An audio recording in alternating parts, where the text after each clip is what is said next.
주양교회 성도 여러분, 안녕하세요. 신리진 전도사입니다. 7월 24일 토요일 주만나는 11조는 본질을 알고 드려야 한다라는 제목으로 본문은 신명기 14장 22절에서 29절까지 말씀입니다. 하나님 여호와의 자녀이고 성민인 이스라엘은 구별된 그들만의 정체성을 갖기 위해 세상 풍조와는 구별된 규례가 있었습니다. 오늘 본문에서는 하나님의 백성의 11조에 대한 규례입니다. 11조의 본질은 무엇인지 두 가지로 나누어 살펴보도록 하겠습니다. 첫 번째는 하나님을 경외하는 마음으로 드려야 한다는 것입니다.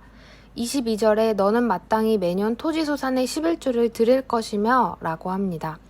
마땅히 라는 말은 당연히 라는 뜻과도 상통합니다. 하나님의 백성은 당연하게 마땅하게 11조를 드려야 한다고 말하고 있습니다. 그 이유는 11조는 곧 신앙 고백이기 때문입니다.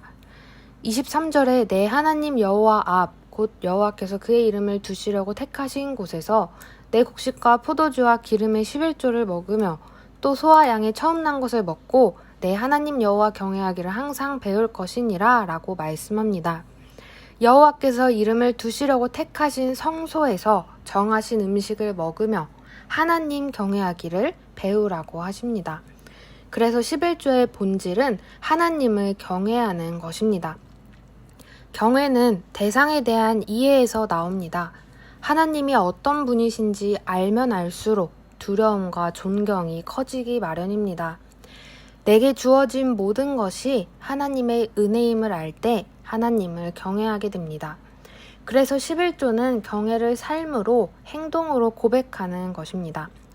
하나님은 백성들이 젖과 꿀이 흐르는 땅에서 넘치는 풍요를 맛볼 때 교만하여 하나님을 잊지 않도록 규례를 통해 하나님을 기억하고 감사를 표현하도록 하게 하신 것입니다. 또 하나님은 이 모든 백성들이 이 규례들을 지킬 수 있도록 특별한 케이스들, 성소가 너무 멀어서 11조를 들고 갈 수 없는 이들을 위한 세세한 규례도 준비해 주십니다.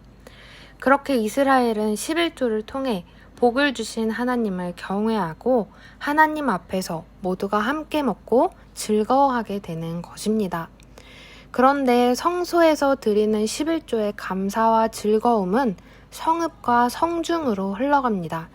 그래서 두 번째는 이웃을 사랑하는 마음으로 드려야 한다입니다. 본문에 나타난 첫 번째 이웃은 레위인입니다.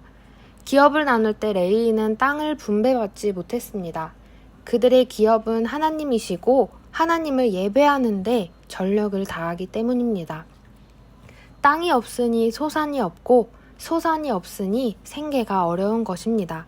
그러나 레위인은 백성들이 하나님께 올바르게 예배할 수 있도록 돕는 중요한 역할을 감당하고 있습니다. 그래서 하나님께서는 레위인을 저버리지 말지니라 라고 말씀하십니다. 또 두 번째 이웃은 객, 고아, 과부들입니다. 28절에 매 3년 끝에 그 해 소산의 10분의 1을 다 내어 내 성읍에 저축하여 라고 말합니다. 매 3년에 하나님께 11조를 드리는 대신 저축하여 객과 고아, 과부, 즉 우리의 관심과 도움이 필요한 이웃에게 나누라고 하십니다. 그리하면 하나님께서 손으로 하는 모든 범사에 내게 복을 주시리라 약속하고 계십니다.